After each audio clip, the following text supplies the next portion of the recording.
말씀해 주시는 시간이에요. 그렇기 때문에 우리가 일어나는 겁니다. 우리 마음과 옷깃을 여미고 주님이 말씀하시는데 우리가 앉아서 편안한 자세로 들을 수 없잖아요. 그래서 주님께서 직접 말씀해 주시는 것을 듣는 자세로 우리가 자세로 이렇게 영적으로 완전히 긴장하고 깨어서 주님의 말씀을 듣는 것입니다. 옛날에 구약 시대 때 그렇게 예배를 드렸어요. 우리 에스더서에 나오잖아요. 에스라서에 나오죠. 에스라서에 보면은 그렇게 나옵니다. 느헤미야서에 나오죠. 느헤미야 에스라서에. 그래서 우리도 그런 자세로 이 시간 주님의 말씀을 저와 여러분이 한 절씩 13절까지 교도하도록 하겠습니다. 또 내가 보니 보라 어린 양이 시온산에 섰고 그와 함께 14만 4천이 서 있는데 그들의 이마에는 어린 양의 이름과 그 아버지의 이름을 쓴 것이 있더라. 내가 하늘에서 나는 소리를 들으니 많은 물소리와도 같고 큰 우레소리와도 같은데 내가 들은 소리는 검은 고 타는 자들이 그 검은 고를 타는 것 같더라. 그들이 보좌 앞과 네 생물과 장로들 앞에서 새 노래를 부르니 땅에서 속량함을 받은 14만 4천 밖에는 능히 이 노래를 배울 자가 없더라. 이 사람들은 여자와 더불어 더럽히지 아니하고 순결한 자라. 어린 양이 어디로 인도하든지 따라가는 자며 사람 가운데서 속량함을 받아 처음 익은 열매로 하나님과 어린 양에게 속한 자들이니 그 입에 거짓말이 없고 흠이 없는 자들이더라. 또 보니 다른 천사가 공중에 날아가는데 땅에 거주하는 자들 곧 모든 민족과 종족과 방언과 백성에게 전할 영원한 복음을 가졌더라. 그가 큰 음성으로 이르되 하나님을 두려워하며 그에게 영광을 돌리라. 이는 그의 심판의 시간이 이르렀음이니 하늘과 땅과 바다와 물들의 근원을 만드신 이를 경배하라 하더라. 또 다른 천사 곧 둘째가 그 뒤를 따라 말하되 무너졌도다 무너졌도다 큰 성 바벨론이여 모든 나라에게 그의 음행으로 말미암아 진노의 포도주를 먹이던 자로다 하더라. 또 다른 천사 곧 셋째가 그 뒤를 따라 큰 음성으로 이르되 만일 누구든지 짐승과 그의 우상에게 경배하고 이마에나 손에 표를 받으면 그도 하나님의 진노의 포도주를 마시리니 진노의 잔에 섞인 것이 없이 부은 포도주라. 거룩한 천사들 앞과 어린 양 앞에서 불과 유황으로 고난을 받으리니 그 고난의 연기가 세세토록 올라가리로다. 짐승과 그의 우상에게 경배하고 그의 이름표를 받는 자는 누구든지 밤낮 쉼을 얻지 못하리라 하더라. 성도들의 인내가 여기 있나니 그들은 하나님의 계명과 예수에 대한 믿음을 지키는 자니라. 같이 읽습니다. 또 내가 들으니 하늘에서 음성이 나서 이르되 기록하라. 지금 이후로 주 안에서 죽는 자들은 복이 있도다 하심에 성령이 이르시되 그러하다 그들이 수고를 그치고 쉬리니 이는 그들의 행한 일이 따름이라 하시더라. 아멘. 앉으시겠습니다. 자, 오늘은 요한계시록 14번째 14장 이렇게 이상하게 장하고 우리 그 횟수하고 똑같이 맞춰서 가네요. 요한계시록 14번째 14장 말씀입니다. 자, 12장에서 14장까지는 어떤 말씀이라고 그랬죠? 네, 한 일에 관한 말씀이라고 그랬어요. 다니엘서에 말하는 한 일에, 즉 한 주기죠. 한 주기. 7년으로 대충 보고 대충 7년으로 봐요. 이렇게. 그런데 그 7년이라는 숫자가 꼭 정확히 7년이 아니라 상징적인 숫자입니다. 상징적인 숫자 7년. 그래서 한 일에 그게 말세예요. 말세. 즉 예수님의 초림부터 재림까지를 보여주는 거죠.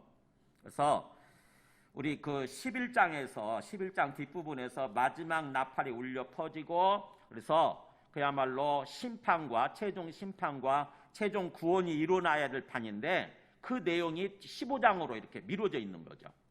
15장. 그러니까 최종적인 심판과 최종적인 구원이 어떤 식으로 일어나는지 그 내용이 15장부터 나오고 이 12장부터 14장까지는 또 중간에 이렇게 삽입되어 있는 그런 말씀이에요.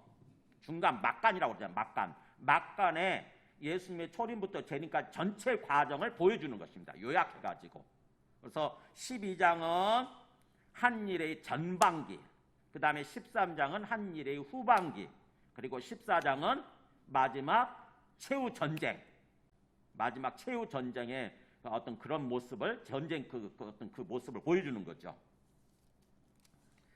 그래서 이 14장은 최후 전쟁에 관한 말씀이에요. 마지막 순간이죠. 예수님이 재림하셔서, 예수님이 다시 오시는 거예요. 예수님이 재림하셔서 마지막 대전쟁이 펼쳐지는데, 최후 전쟁이 펼쳐지는 거죠. 그래서 그때 어떤 일이 일어나는가, 이 말씀을 보여주는 게 이 14장입니다. 자, 14장. 그런 맥락에서 이렇게 보시면 깨닫게 돼요. 14장 1절 한번 보세요. 앞에서 13장에서 그 짐승이나 우상에게 경배하고 그의 이름 이마, 오른손이나 이마에 표를 받는 사람들이 나왔잖아요. 그죠? 13장 마지막 부분에서 짐승과 그의 우상에게 경배하고 오른손이나 이마에 표를 받은 사람들, 그 표가 뭐라고 그랬죠? 숫자가 뭘로 나타나죠? 666. 근데 666이 뭘 상징한다고 그랬어요? 사람의 수, 즉 네로라고 하는 네로 황제죠. 네로 황제의 이름을 숫자로 나타내면 666이 나오는 거예요. 그러니까 666이라고 하는 숫자는 그 교회를 박해한, 교회를 핍박하고 박해한 그 네로 황제를 의미하는 거고, 그 네로 황제가 어떤 그 적그리스도를 예표하는 거죠. 적그리스도, 마지막 시대에 나타날 적그리스도를 예표하는 거예요. 그래서 이게 무슨 바코드니 또는 베리칩이니 또 오늘날 무슨 백신이니, 이건 전부 다 헛소리예요. 나중에 백신보다 또 다른 게 나오면 아마 그거라고 또 주장할 거예요. 아마 그 사람들은 처음에 바코드라고 주장했었거든요. 근데 바코드가 일반화 돼버리니까 쏙 들어갔어요. 바코드가 666이 아닌가 그랬어요. 나중에 이제 베리칩이 나오는 거죠. 베리칩이 보니까 그거 사람 몸에 씹는 거래. 그러니까는 이거 보면 성경에 666은 오른손이나 이마에 이렇게 표를 받는 거라잖아요. 그러니까 그러면 똑같네. 베리칩을 몸에 씹는 거하고 똑같네. 그러니까 베리칩이 666이구나. 또 이렇게 주장을 했어요. 그랬다가 또 최근에 코로나로 인해서 이제 백신이 나오니까 백신을 또 몸에 씹는 거잖아요. 백신 몸에 이렇게 접종하지 않습니까? 이거 또 백신이 그거네. 해가지고 또 백신을 666이라고 또 주장하죠. 나중에 이제 코로나 끝나고 또 다른 것 나오면 뭐 어떻게 되겠어요? 또 다른 거를 또 666이라고 주장할 거예요. 그 사람들은. 그러니까 그거는 성경을 몰라서 그렇게 하는 소리고, 무조건 뭐 오른손이나 이마에다가 심으면 그게 666이 아니라 뭐예요? 핵심적인 내용은 짐승이나 그의 우상에게 경배하는 거, 이게 중요한 거예요. 짐승이나 그의 우상에게 영적으로 경배하는 것입니다. 하나님이라고 숭배하는 거예요. 그러고 나서 그의 표시로서 받는 거죠. 그의 표시로서 나는 짐승에게 속한 사람, 즉 다시 말하면 나는 사단에게, 마귀에게 속한 사람이다. 나는 앞으로 사단을 숭배하고 마귀를 숭배하는 삶을 살겠습니다 라고 일종의 표시로서 낙인 찍는다고 그러잖아요. 옛날에 소 같은 거 있잖아요. 소 같은 거, 목장에 있는 소한테 이게 내 거다라고 이렇게 주인 표시하는 게 뭐죠? 낙인 찍잖아요. 그잖아요. 불도장 찍잖아요. 불도장. 이 엉덩이에다가 빨갛게 인두에다 불 달고 가지고, 인두를 빨갛게 불 달고 가지고 거기다가 이렇게 엉덩이에다 딱 대면은 뭐예요? 거기다 낙인이 찍히잖아요. 그러면은 그 소가 어디에 있어도 누구 거라고 하는 게 딱 밝혀지는 거죠. 그거 표시예요. 그거 표시. 오른손이나 이마에 이렇게 표를 받는다고 하는 것은 내가 짐승의 것이다. 내가 마귀의 것이다. 나는 마귀에게 속한 사람이다. 마귀가 나의 주인이다. 라고 표시하는 거거든요. 이게. 그러니까 그걸 어떤 상징적으로 봐야지 무조건 오른손이나 이마에 무조건 뭔가 받으면 그게 무조건 666이다. 이렇게 하는 거는 정말 무지한 사람들 얘기예요. 성경을 전혀 모르는. 자, 그래서 앞에서 13장에서 그렇게 사단의 군대로서, 사단에게 속한 사람으로서 666을 받는 그런 사람들이 나왔는데, 이제는 그와 반대되는 사람이 나오죠. 14장 1절 보면은 또 내가 보니 보라, 어린 양이 시온산에 섰고 그와 함께 14만 4천이 서 있는데, 여기 나오잖아요. 그들의 이마에는 어린 양의 이름과 그 아버지의 이름을 쓴 것이 있더라. 그러니까 여기 나오는 14만 4천은 앞에 666표를 받은 사람하고 정반대되는 거죠. 그죠? 그죠? 앞에 666표를 받은 사람은 사단에게 속한 사람들인 거고, 여기는 뭐예요? 14만 4천 명은 똑같이 이마에다 표를 받았는데, 이거는 어린 양의 이름과 그의 아버지, 어린 양이 누굽니까? 예수 그리스도잖아요. 어린 양 예수 그리스도. 그리고 그 아버지는 누구예요? 하나님 아버지잖아요. 즉 어린 양 예수 그리스도와 하나님 아버지의 이름을 쓴 것이 있더라, 이마에다가. 즉 누구 거라는 거예요? 이 사람들은 어린 양과 하나님 아버지의 것이라고 하는 거죠. 즉 어린 양과 하나님 아버지에게 속한 사람들이라고 하는 뜻이에요. 이게. 이 사람들이 누구냐? 보면은 나중에 보면 어디 나옵니까? 거기 그 3절이죠. 3절 끝에 보면은 땅에서 속량함을 받은 14만 4천 이렇게 나오잖아요. 땅에서 속량이 뭐죠? 구원받은 사람들이에요. 죄를 속한 받은 사람들. 정확히 표현하면 속량이라는 말은 양반 신분을 회복한 사람들이죠. 양반 신분 회복한, 양자가 그 양반할 때 양이에요. 속은 대신해서 빚을 갚아준다. 대신 갚을 속자예요. 이게 대신 갚을 속자. 즉 우리가 옛날 양반 시절에 양반과 상놈이 있던 이시 조선 시절이죠. 조선 시대에 양반이었지만 우리가 돈이 없으면 팔리잖아요. 남의 집에 종으로 팔려요. 그러면 상놈이 돼버리는 거죠. 양반이었는데 상놈 종이 돼버리는 거예요. 근데 누가 우리 친척 중에 부자가 대신 빚을 갚아주잖아요. 그러면 우리 양반 신분을 회복하게 되죠. 그게 속량이에요. 그게 속량. 그러니까 이게 영적으로 보게 되면은 우리가 하나님의 아들들이었는데, 하나님의 자식들이었는데, 그 양반이죠. 하나님의 아들들이었는데 우리가 죄를 짓는 바람에 마귀한테 종으로 팔려버린 거예요. 마귀의 종으로. 근데 예수님이 오셔서 대신 빚을 갚아주시는 거죠. 자기 생명을 들여서 자기 목숨을 바쳐서 빚을 갚아주시는 거예요. 그래서 우리를 회복시켜 주시는 거죠. 다시 하나님의 자녀들로. 그게 속량이라는 뜻입니다. 그래서 땅에서 그렇게 속량함을 받은 사람들, 이게 14만 4천이라는 거죠. 그럼 누구겠어요? 땅에서 구원받은 사람들? 바로 우리예요. 우리 예수 믿고 구원받은 사람들. 이게 14만 4천이라는 얘기예요. 근데 왜 14만 4천이라고 표현하고 있느냐? 자, 이 14만 4천이 처음 어디 나오죠? 어디 나왔었죠? 7장에 나왔었어요. 7장 가서 한번 보세요. 7장에 보면은 어디 나오죠? 7장 3절 4절에 나오잖아요. 3절 4절 보겠습니다. 잠깐. 7장 3절 4절. 이르되, 같이 읽습니다. 우리가 우리 하나님의 종들의 이마에 인치기까지 땅이나 바다나 나무들 해하지 말라 하더라. 내가 인침을 받은 자의 수를 들으니 이스라엘 자손의 각 지파 중에서 인침을 받은 자들이 14만 4천이니 이렇게 나오잖아요. 그러니까 천사가 와서 인을 쳐요. 즉 이마에다가 도장을 찍는 거죠. 이마에다가 성령의 도장을 찍는 거예요. 성령으로 찍혔기 때문에 우리 이마에 지금 표시가 안 나는 거예요. 우리 도장을 찍힌 사람들이야 다 이렇게. 이마에 도장 찍힌 사람들인데 성령으로 영적으로 찍었기 때문에 안 나타나는 거예요. 안 보이는 거죠. 그러니까 전부 다 영적인 거예요. 이게 상징적인 숫자를 나타내는, 상징적인 것을 표시를 하는 것입니다. 상징의 표시. 그래서 어떤 사람들이냐? 하나님의 종들이라고 그랬잖아요. 우리가 하나님께 속한 종들. 그러니까 사탄의 종이 아니라 하나님의 종들인 거죠. 우리는. 그래서 우리는 하나님의 종들이고, 그 다음에 천사가 와서 우리 이마에다가 다 이렇게 도장을 찍었다고 하는 거죠. 그게 14만 4천이에요. 근데 왜 14만 4천이라고 표시되어 있느냐? 12지파죠. 영적인 12지파. 이스라엘 자손 각 지파별로 12지파가 있는데 각 지파별로 12,000명씩을 택하잖아요. 그죠? 12,000명씩을 택해가지고 전체 합치게 되면은 14만 4천 명이 되는 거죠. 12지파니까. 근데 그게 바로 12 곱하기 12 곱하기 1000이라고 하는 숫자라고 하는 거예요. 12, 구약의 하나님의 백성 12지파. 그 다음에 신약의 하나님의 백성 12사도의 후손들.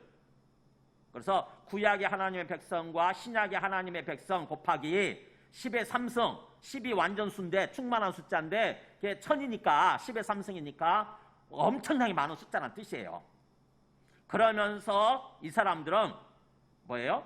군대 일종의 싸움을 하기 위해서 군대 편성이 되어 있는 어떤 군대로서의 성격을 보여주는 그게 숫자가 14만 4천 명입니다.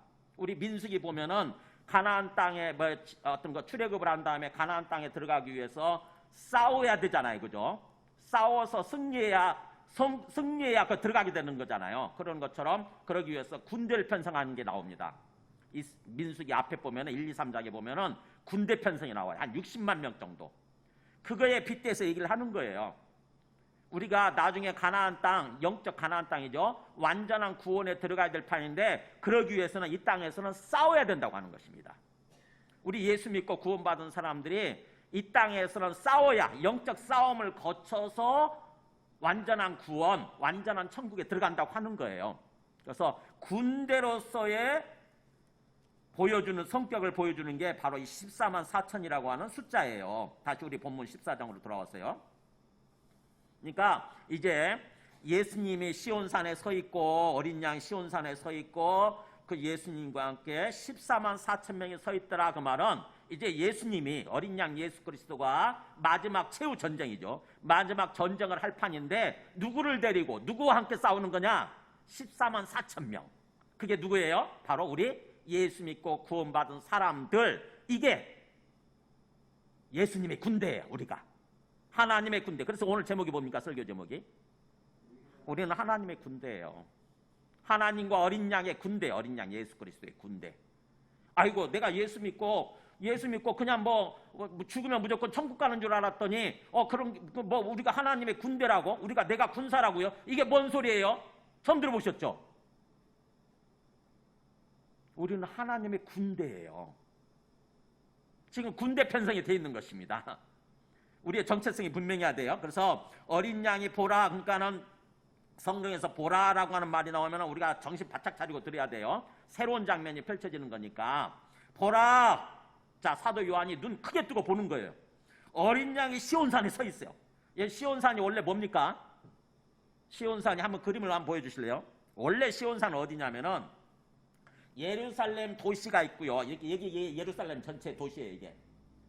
예루살렘 도시, 여기 성전이 있고, 이 성전산이 있고, 이 감람산 아시죠? 올리브 감람산. 감람산이 있고, 이렇게 있어요. 지금 오늘날 예루살렘 도시내 보니까 여기 뭐 승천탑도 있고, 빅토리아 병원도 있고, 히브리 대학 여기 있네. 이렇게 보니까 오늘날 예루살렘 도시인데, 여기 보면은, 여기가 바로 이 시온산이에요. 여기가. 이 예루살렘이라고 표시되어 있는. 이게 시온산입니다. 여기서 처음에 다윗 왕이 여기다가 도시를 세웠어요. 처음에 다윗 왕이 이게 뭐죠? 재물을 바쳤던 곳이고, 그 다음에 처음에 아브라함이 자기 자식 이삭을 바쳤던 산이 여기예요. 이곳에서 나중에 다윗이 또 재물을 바치게 되고, 그 다음에 이곳이 시온산이라고 하는 것입니다. 하나님께 예배드리는 거. 이곳에 원래 성전이 원래 여기서 세워졌었죠. 처음에 양쪽에 이게 뭐 골짜기가 있고 기드론 골짜기 있고 이렇게 있어요. 그러니까 원래 시온산 여기인데 예수님이 여기서 뭐 하늘로 올라가셨다고 그러고, 예수님이 다시 재림하실 때 여기 오신다고 하는 그런 어떤 말씀이 있고 그 믿음이 있는 거죠. 그러니까 시온산은 바로 여기인데, 여기서 성경에서 말씀하는 시온산은 상징적인 거죠. 상징적인 것. 그러니까 하나님의 백성들이 모여 사는 그 예루살렘 성, 거기가 시온산이니까 거기에 예수님이 서 있더라 이거죠. 그러면서 그와 함께 예수님과 함께 14만 4천 명이 서 있더라. 그러면서 14만 4천 명의 각자의 이마에는 어린 양의 이름과 그의 아버지 하나님의 아버지 이름이 새겨져 있더라. 그러니까 14만 4천 명은 다 예수 믿고 구원받은 사람들인데 뭐예요? 예수님의 군대로서 하나님과 예수님께 속한 사람이라고 하는 그런 표시를 가진 그렇게 사람들이 새겨져 있더라. 사람들이 서 있더라 하는 거예요. 그러면서 2절 3절 보면은 자, 그들이 뭐 하고 있는지 보세요. 내가 하늘에서 나는 소리를 들으니, 이제 그 14만 4천 명이 내는 소리예요. 하늘에서 나는 소리를 들으니, 언뜻 들으니까 많은 물소리와도 같고, 물소리, 폭포소리 같이 들린다는 거죠. 물소리, 그러니까 그냥 적은 물소리가 아니라 많은 물소리와도 같고, 그 다음에 또 언뜻 들으니까 큰 우레소리와도 같아. 천둥소리 있죠. 천둥소리. 근데 큰 우레소리와도 같은데 같은데 그랬잖아요. 같은데 비슷하게 들리는데 내가 들은 소리는 검은 고 타는 자들이 그 검은 고를 타는 것 같더라. 내가 마지막에 딱 생각해 보니까 이거는 검은 고 소리 같더라 이거예요. 그러니까는 뭔가 소리가 애매하다는 거죠. 그죠? 애매한 거예요. 많은 물소리 같아.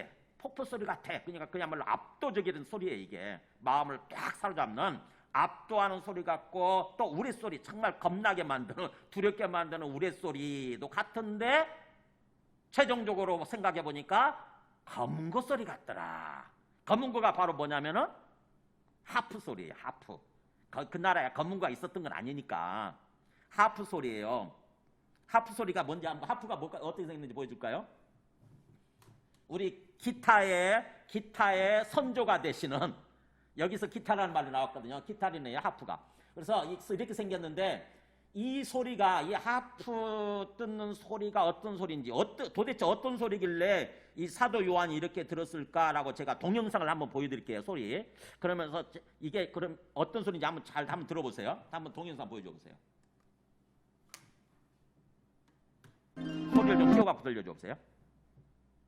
1분짜리 1분 짧게 제가 요약을 했어요.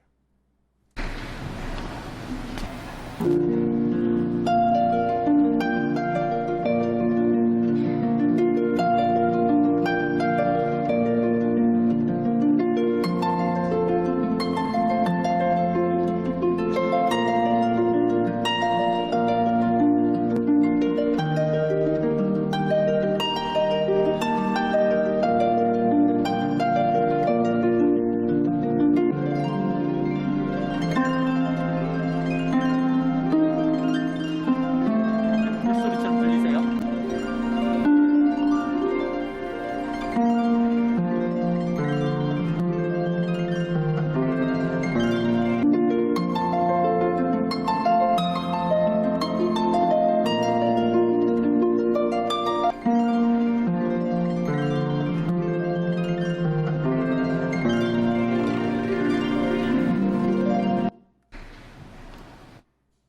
이 말씀이 이해가 되세요?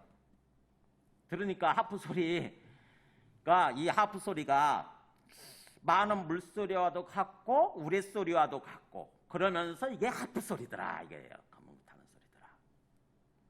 이게 바로 뭐냐면은 하나님의 뭔가 압도하는 그냥 하늘에서 들려오는 압도하는 사람들의 마음을 딱 압도하는 위험 있는 그런 소리이면서 동시에 찬양하는 소리라고 하는 얘기예요. 이게 하나님을 찬양하는 소리. 그러니까 14만 4천 명이 모여서 뭐 하느냐?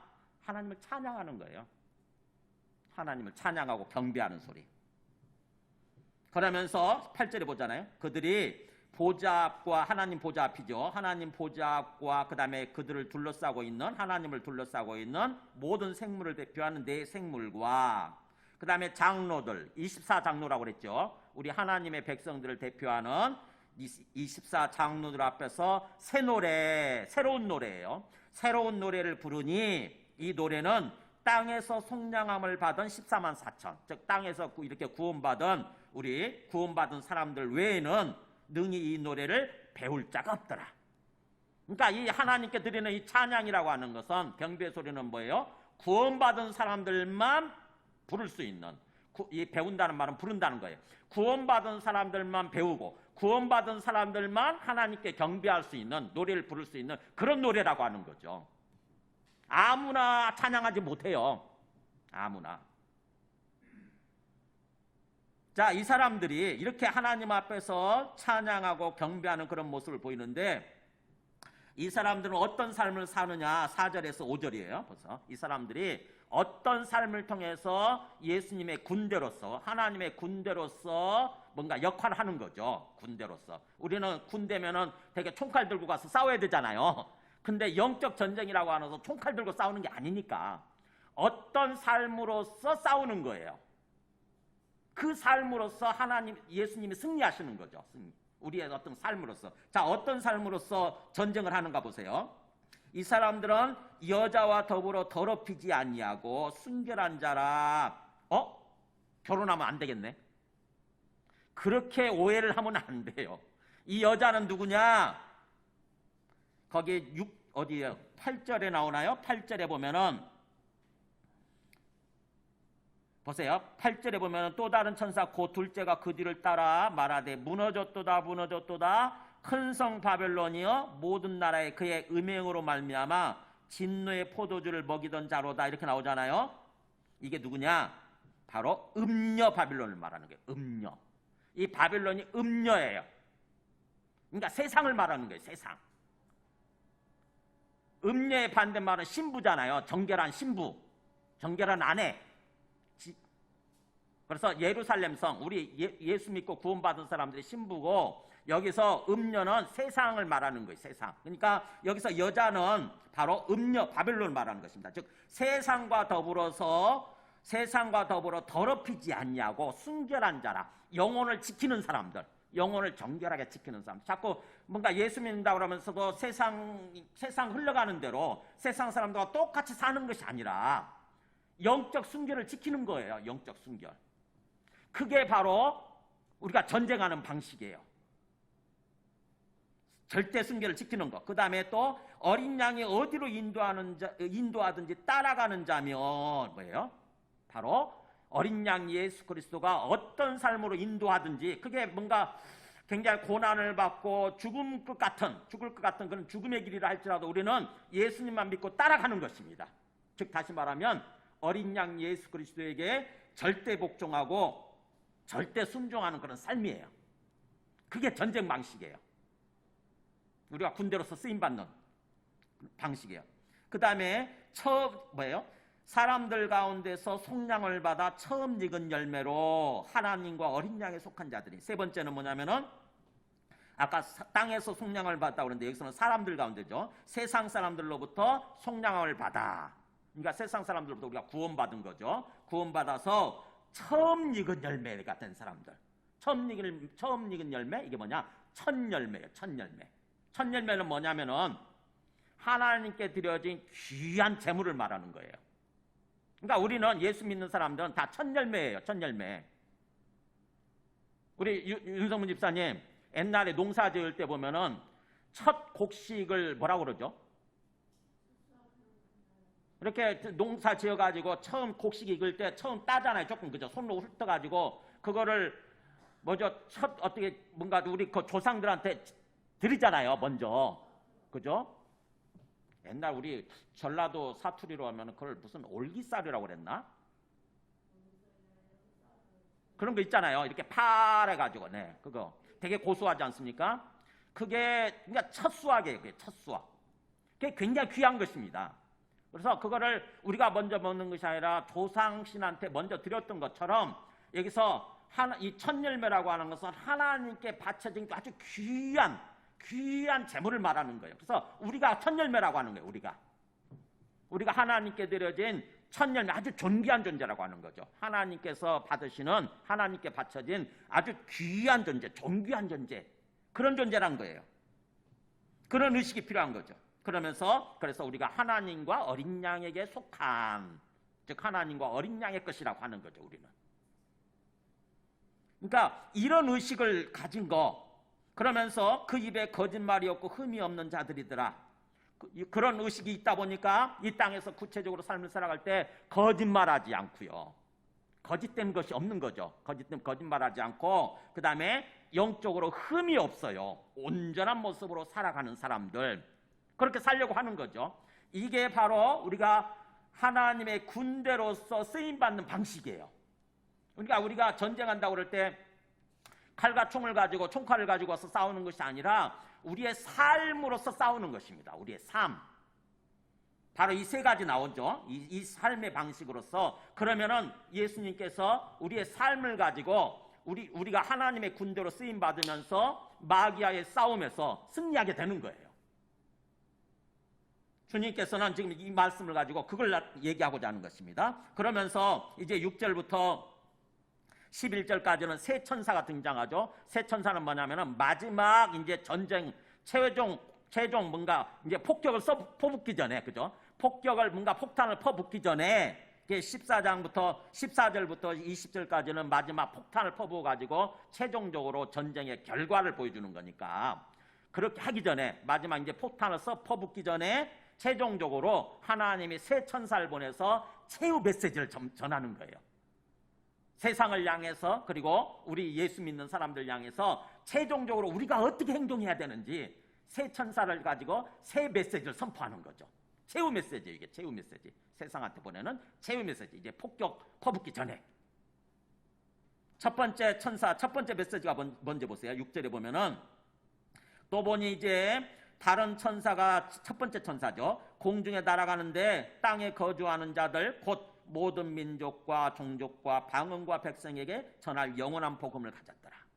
자, 복음을 가졌어요. 영원한 복음을 가지고 땅에 있는 모든 사람들한테 마지막이죠. 이제 마지막. 이제 폭격이 퍼부어지게 되니까 빨리 거기서 벗어나라고 하는 거죠.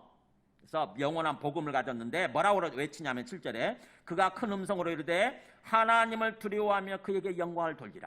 우리가 복음이라고 하는 것은 이거예요. 사실은요. 우리가 복음을 전한다고 그럴 때에 뭐냐면은 살아계신 하나님을 인정하고 살아계신 하나님을 믿고 그 하나님을 두려워하면서 하나님께 경배, 하나님께 영광을 돌리는 삶을 사는 거, 이게 믿고 구원받은 거죠. 이게 예수님 믿고 구원받았다고 하는 것은 바로 이런 삶을 사는 거예요. 하나님을 두려워하고 하나님께 영광을 돌린다면서 하나님을 높이는 거예요. 하나님께 감사하고 하나님을 찬양하고 하나님께 예배드리는 거, 이런 삶을 사는 게 구원받은 삶이에요. 세상 사람들에게 그렇게 하라고 지금 촉구하는 거죠. 마지막 구원받을 수 있는 기회죠. 그러면서 이는 그의 심판의 시간이 이르렀으니, 이제 심판의 시간이 임박했다 이거예요. 이제 폭격의 시간이 임박했다. 그러니까 빨리 서둘러서 빨리 항복하고 나오라고 하는 거죠. 하늘과 땅과 바다와 물들의 근원을 만드신 이를 경배하라. 하늘을 만드시고 땅을 만드시고 바다를 만드시고 그리고 물들의 근원을 만드신 이, 즉 창조주죠. 창조주 하나님을 경배하라.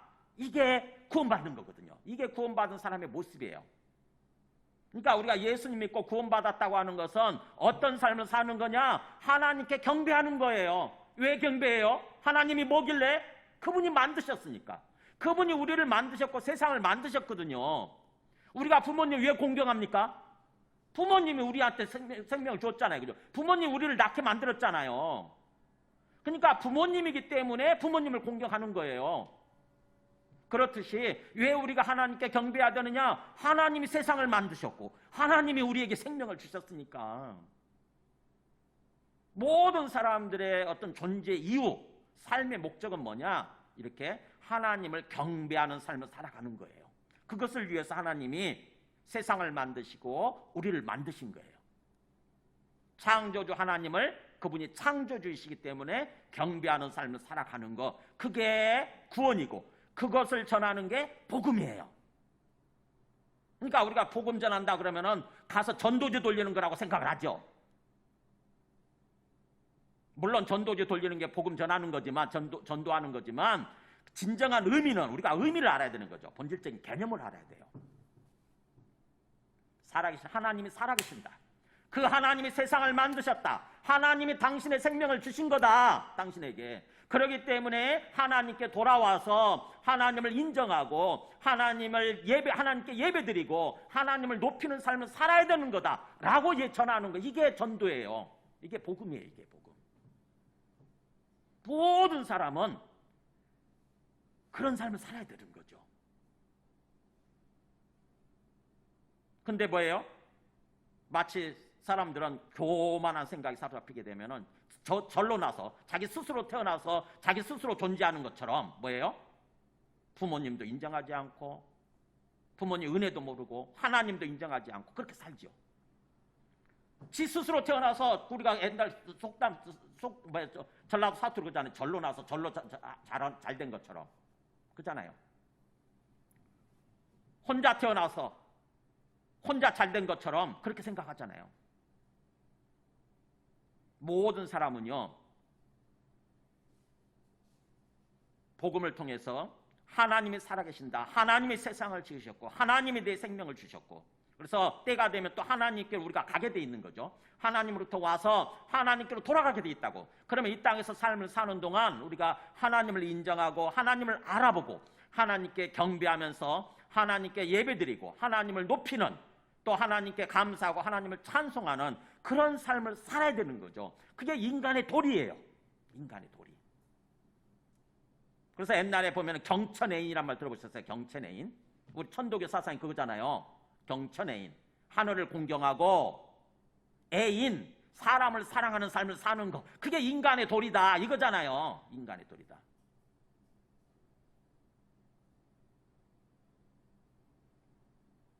지금 그렇게 천사가, 첫 번째 천사가 지나가면서 세상한테 그렇게 선포한다고 하는 것은 바로 뭐냐면은 우리가 마지막 때에 이런 삶을 살아야 된다는 얘기예요. 우리가 세상 사람 아무것도 모르고, 진짜 뭘 모르지, 아무것도 모르고 그저 스스로 존재하는 것처럼, 스스로의 힘으로 잘 살 것처럼 이렇게 생각하고 살아가는 사람들, 그 사람들한테 깨우쳐야 되는 거죠. 하나님이 살아계신다. 하나님께 돌아오라.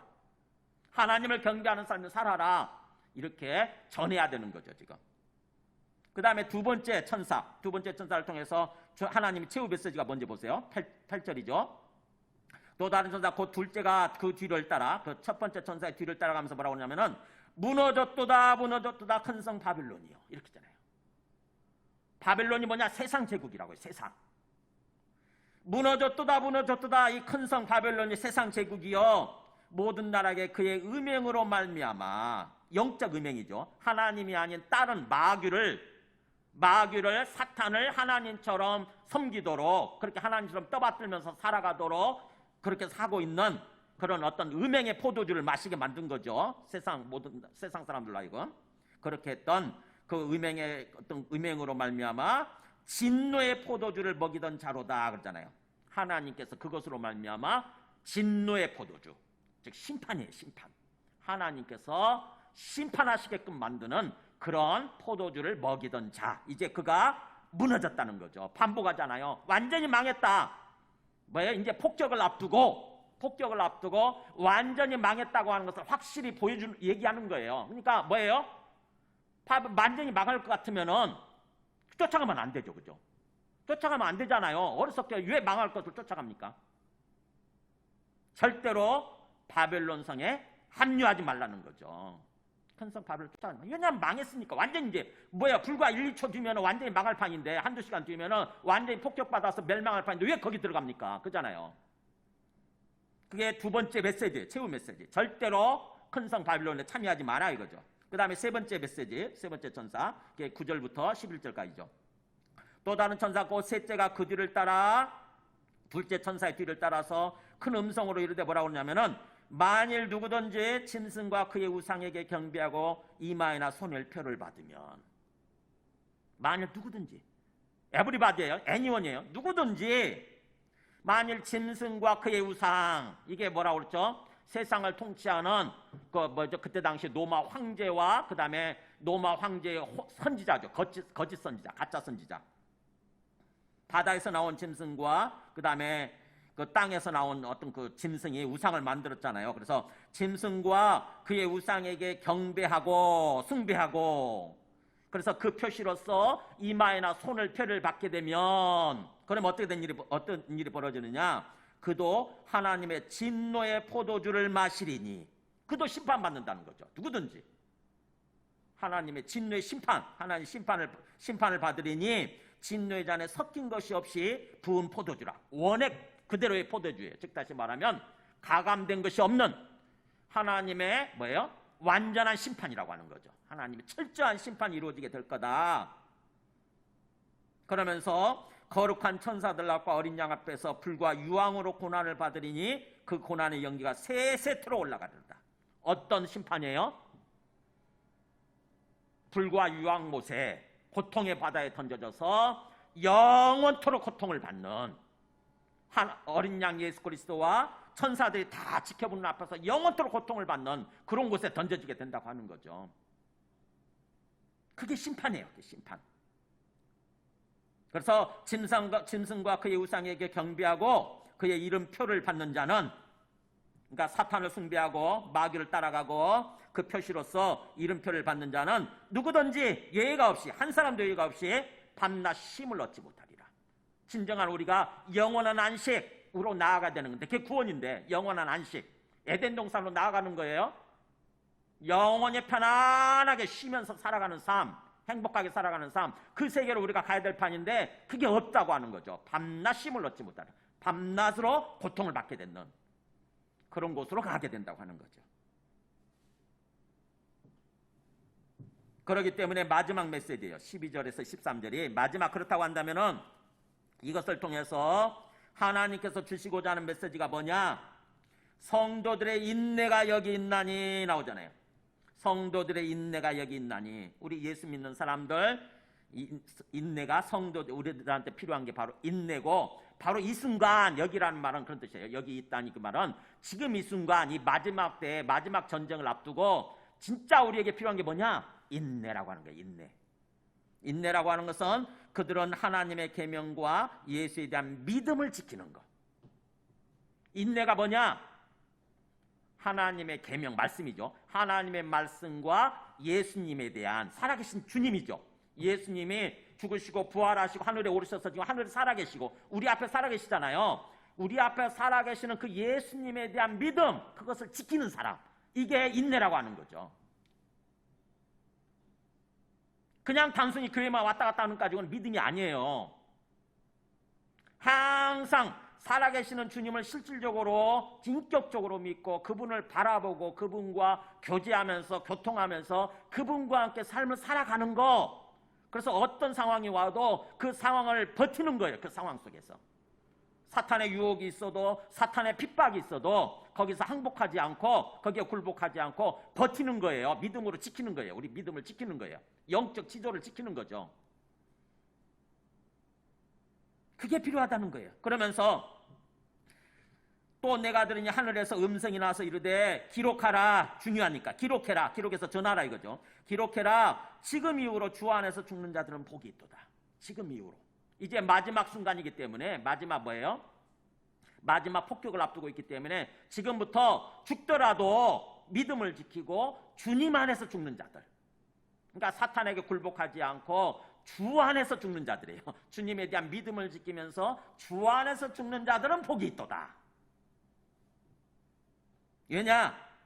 성령이 이르시되 그러하다. 성령께서 맞장구 치시죠. 성령이 이르시되 그렇다 그러면서 그들은, 그렇게 주 안에서 죽는 사람들은 수고를 그치고 쉬리니. 이 땅에서 참 뭐예요? 고생하면서 살았잖아요. 그죠? 우리가 하나님을 거부하는 바람에 이 죄악된 세상으로 떨어져 가지고, 죄악된 삶으로 떨어져서 엄청 몸으로 마음으로 고생하면서 살았죠. 그게 수고거든요.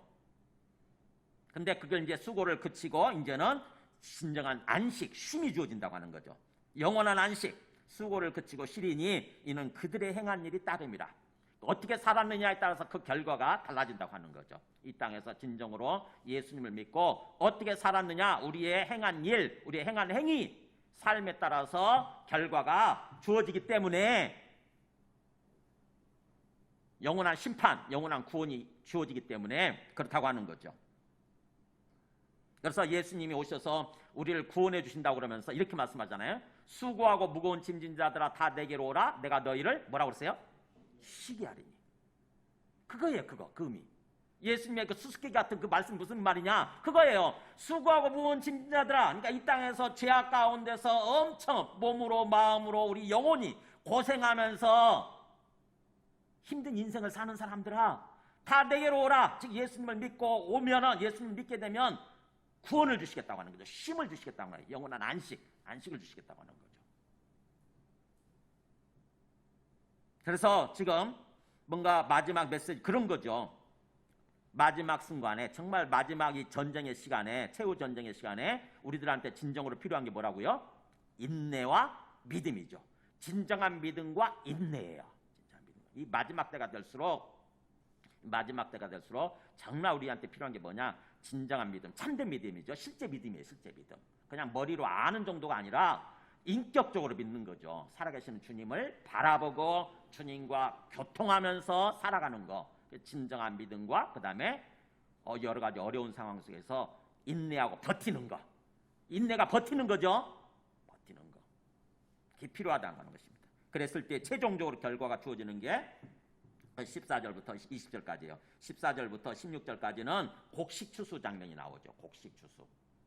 즉 우리 예수 믿는 사람들이 완전한 구원에 이르게 되는 그런 모습이 나오고요. 그 다음에 17절부터죠. 17절부터 20절까지는 포도 수확하는 장면이 나오죠.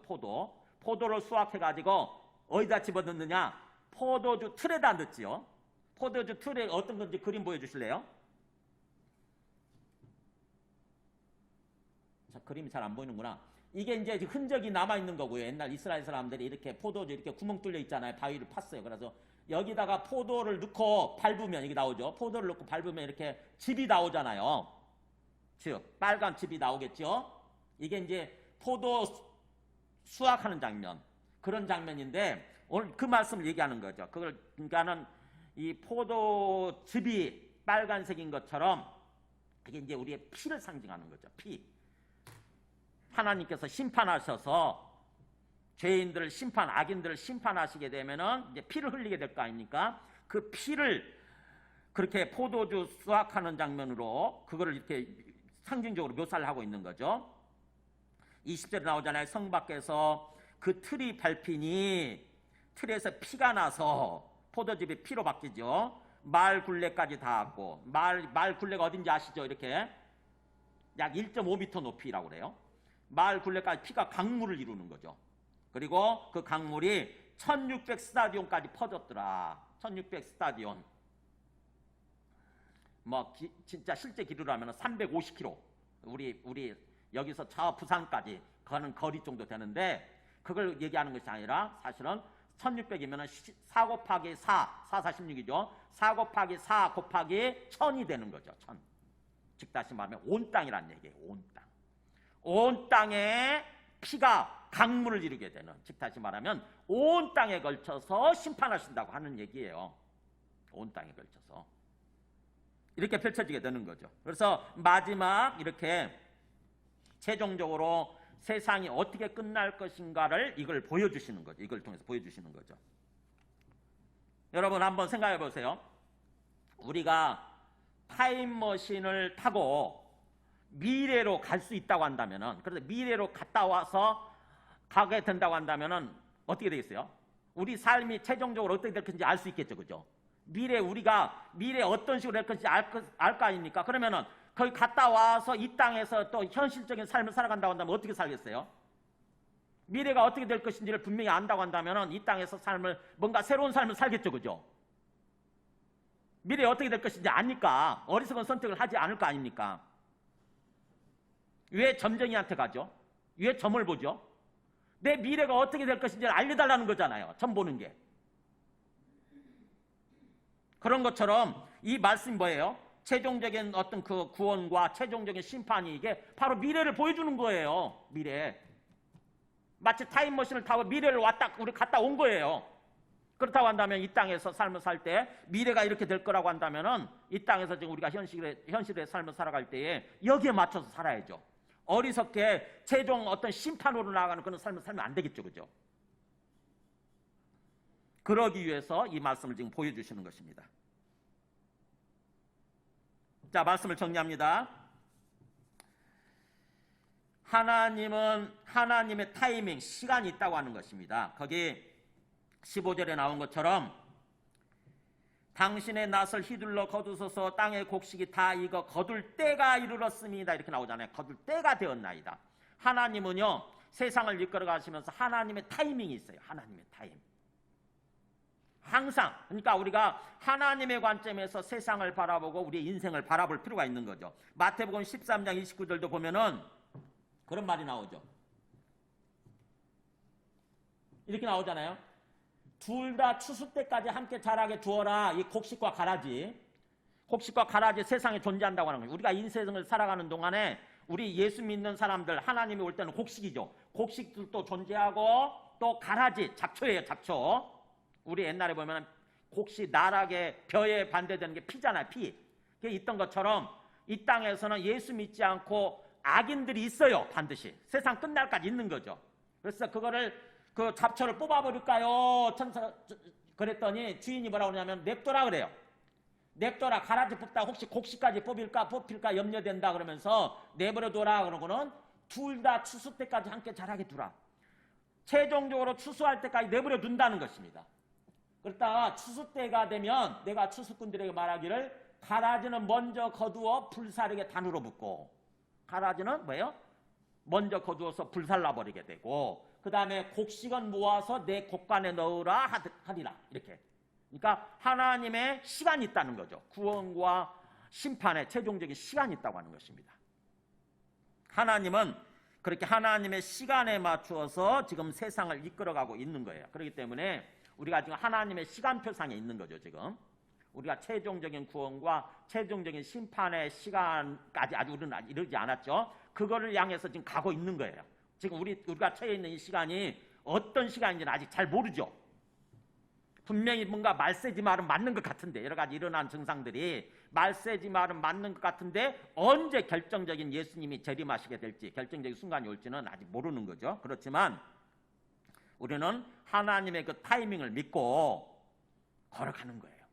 이 땅에서 하나님의 그 말씀에 맞추어서 삶을 사는 것입니다. 그래서 지금 우리는 하나님의 군대로서 지금 영적 전쟁을 수행하고 있는 그런 중이라고 하는 것을 생각을 하셔야 돼요. 우리 삶 자체가 영적 전쟁 중이에요. 우리 삶 자체가 하나님의 군대로서 지금 전쟁하고 있다고 하는 것입니다.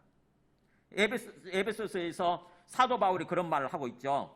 사도 바울이 지금 우리가 전쟁 중이라고 하는 거 보세요. 에베소 6장 10절에 보면 이렇게 나오잖아요. 마귀의 관계를 능히 대적하기 위하여 하나님의 전신갑주를 입고 있으라, 그 말이죠. 그러니까 마귀의 간계한 계획, 마귀가 어떻게든 우리를 넘어뜨리려고 하고 있으니까 마귀의 간사한 그 계획을 우리가 대적하기 위해서는 하나님의 영적 완전 무장, 영적으로 완전 무장을 하고 있어라. 그러면서 우리 씨름, 이게 싸움이죠. 우리의 싸움이라고 하는 것은 혈과 육, 즉 사람을 상대로 하는 게 아니고 사실은 그 사람 뒤에서 역사하고 있는 영적 통치자들, 그 다음에 권세들, 이 어둠의 세상 주관자들, 하늘에 있는 악의 영들, 이게 바로 마귀라고 하는 거죠. 마귀를 상대로 싸우고 있는 거예요. 어떤 때는 우리 자식이지만 믿죠, 그죠? 어떤 때는 우리 가족이지만 되게 미울 때 있어요. 근데 그 사람이 그렇게 하고 있는 게 아니라 그 뒤에서 역사하고 있는 마귀를 우리가 바라볼 줄 알아야 되는 거죠. 마귀의 영향을 받아서, 마귀의 사주를 받아서 저 미운 짓을 하고 있거든. 그러니까 그 사람을 미워하지 말고 뭐예요? 그 뒤에서 역사하고 있는 마귀를 우리가 미워해야 되는 거죠. 마귀를. 그래서 그 사람은 긍휼히 여기고 불쌍히 여기고, 저 사람 구원해 주세요. 저 사람 구해 주옵소서. 마귀의 손아귀에서 벗어나서 하나님의 주관하시고 인도해 가시는 삶을 살아갈 수 있게 하여 주시옵소서. 이렇게 기도해야 되는 거죠. 하나님의 관점에서 세상을 바라보고 하나님의 관점에서 우리 역사를 바라보는 것입니다. 그래서 하나님은 뭐예요? 마지막 순간까지 어떻게든지 한 영혼이라도 구원하려고 하시죠. 그죠? 최종 폭격을 앞두고 복음을 전하라고 하시잖아요. 복음을 갖고 계시잖아요. 그죠? 그러니까 우리를 통해서 복음을 전하라, 한 영혼이라도 구원하기를 원하신다고 하는 거죠. 마지막 순간까지. 그게 베드로후서 3장 8절에 나오죠. 마지막 말씀 보겠습니다. 이렇게 나오죠. 사랑하는 자들아, 주께는 하루가 천년 같고 천년이 하루 같다고 하는 것을 이 한 가지를 잊지 마라. 하나님께는 원래 시간이 의미가 없잖아요. 그죠? 시간을 만드신 분이니까 그분한테는 시간이 의미가 없어요. 우리는 천년이면 엄청 긴 시간이지만 하나님께는 천년이 하루 같다는 거죠. 아무 의미가 없어요. 이 한 가지를 잊지 마라. 꼭 기억해라. 그죠? 그래서 주의 약속, 주님이 오신다고 하는 그 약속은 어떤 일이 더디다고 생각하지? 여러분 더디다고 생각하죠? 여러분 놓고 하는 얘기잖아요. 지금 어떤 사람들이 더디다, 혹시 안 오시는 거 아닌가, 왜 이렇게 느려, 왜 이렇게 더디 오시지, 이렇게 생각하는 것처럼 더딘 것이 아니래요. 왜 더디 오시는 거예요? 한번 읽어볼까요? 오직 주께서는 너희를 대하여 오래 참으사 아무도 멸망하지 아니하고 다 회개하기에 이르기를 원하시느니라. 왜 시간을 딜레이시키고 계신다고요? 한 사람이라도 구원하시기 위해서.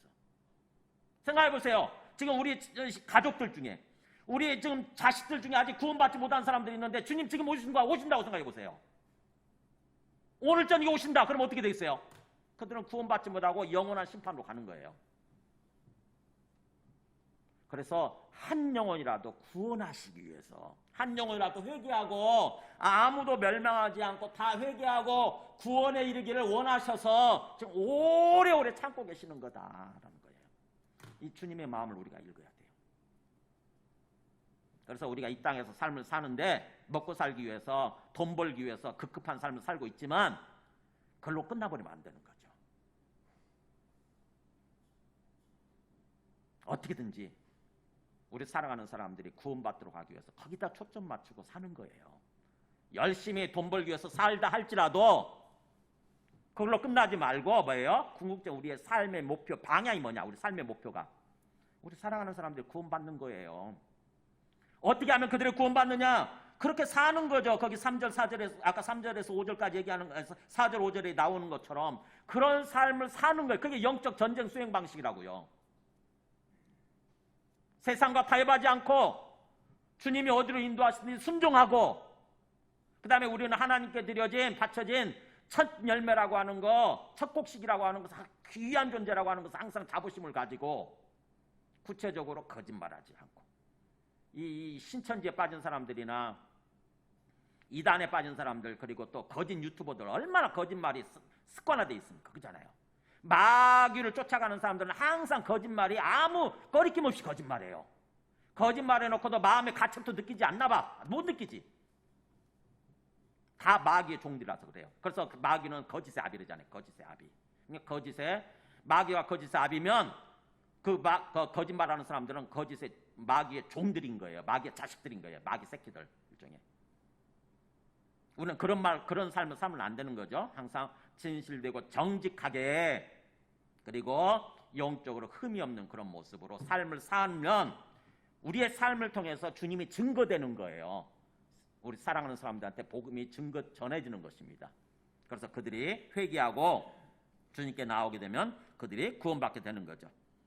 그래서 우리가 이 땅에서 지금 우리는 하나님의 군대, 어린 양 예수 그리스도의 군대로서 지금 영적 전쟁을 수행하고 있다고 하는 거, 이거를 항상 의식을 하시고 깨어있는 모습으로 삶을 사는 것입니다. 그래서 우리가 영적 전쟁에서 승리하고 우리가 완전한 구원에 이르게 되고, 또 우리 사랑하는 사람들도 그렇게 해서 또 주님을 알게 되고 주님을 믿게 되고 그들이 구원에 이르게 되는 거죠. 이 땅에서부터 우리 가정이 구원받고 우리 가정이 하나님 나라로, 천국으로 세워지게 되는 것입니다. 우리 가정부터. 주님은 우리에게 그런 삶을 원하시는 거죠. 찬송하고 기도하겠습니다. 찬송가 351장